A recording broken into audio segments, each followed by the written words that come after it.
One thing I learned from Yogananda and from my mother is that uh, this concept of the guru, right?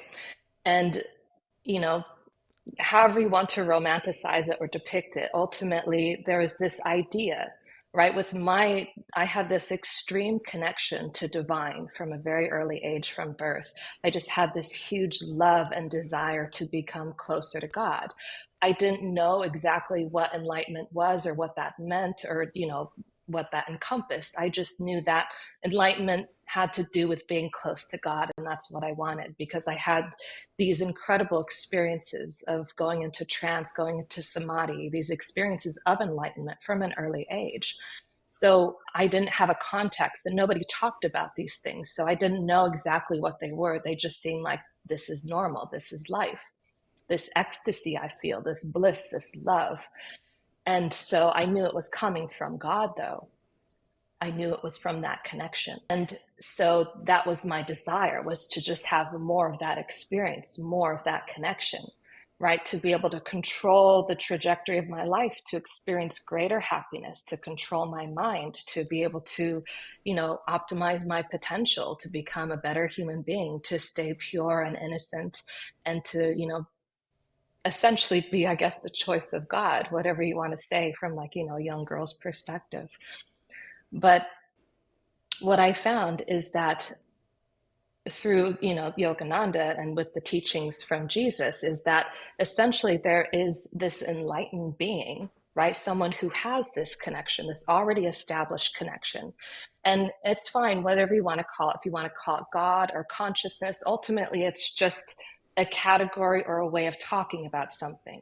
That's why we've gone into the route of science, because we firmly believe that, you can use religion to describe something, you can use spirituality, and you can use science. And they're all the same thing, right?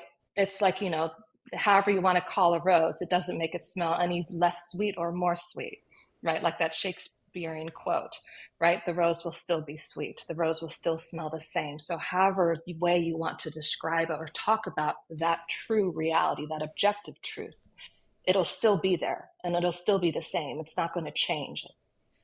And so that was essentially what propelled me, was to find a way to become closer to that truth, to that reality, and to find someone who could help get me there, because that's a huge gap. Like, it's not something that, no matter all the tools and things that everybody perpetuates and talks about, there isn't really something that I found that, made it seem like an easy transition to go from wherever I was now to God.